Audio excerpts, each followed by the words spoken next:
السلام علیکم ورحمۃ اللہ وبرکاتہ۔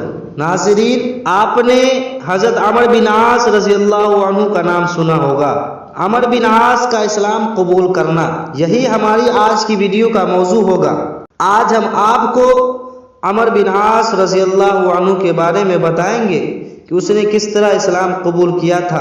آگے بڑھنے سے پہلے اگر آپ نے ہمارے چینل کو سبسکرائب نہیں کیا ہے تو سبسکرائب کیجئے اور ویڈیو کو لائک کر دیں۔ مدینہ منورہ میں تشریف لائے ہوئے آپ صلی اللہ علیہ وسلم کو چند ہی روز ہوئے تھے کہ مکہ میں سیدنا عمر بن عاص رضی اللہ عنہ نے مسلمان ہونے اور مکہ سے ہجرت کرنے کا ارادہ کیا۔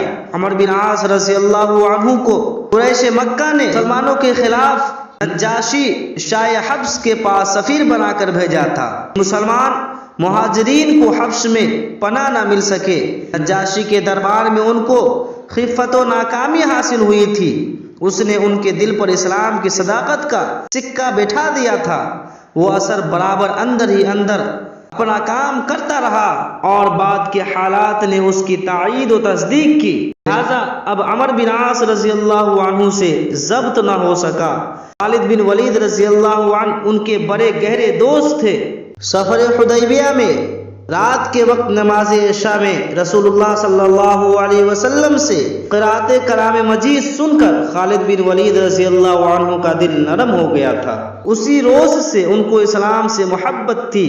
عمر بن عاص رضی اللہ عنہ نے خالد بن ولید سے اپنا ارادہ ظاہر کیا تو خالد بن ولید رضی اللہ عنہ فوراً عمر بن عاص رضی اللہ عنہ کی ہمراہی پر آمادہ ہو گئے۔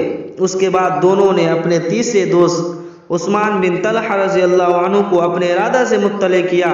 وہ بھی بلا تأمل ان کا ساتھ دینے کو تیار ہو گئے۔ قریش کے یہ تینوں سردار مکہ سے روانہ ہو کر مدینہ میں رسول اللہ صلی اللہ علیہ وسلم کی خدمت میں حاضر ہو کر مسلمان ہو گئے۔ ان کے مسلمان ہو جانے سے اسلام کو بڑی تقویت پہنچی۔ خالد بن ولید رضی اللہ عنہ اور عمر بن عاص رضی اللہ عنہ کو مسلمان ہوتے وقت جب یہ معلوم ہوا کہ مسلمان ہونے سے پچھلے تمام گناہوں کی معافی ہو گئی تو وہ بہت خوش ہوئے۔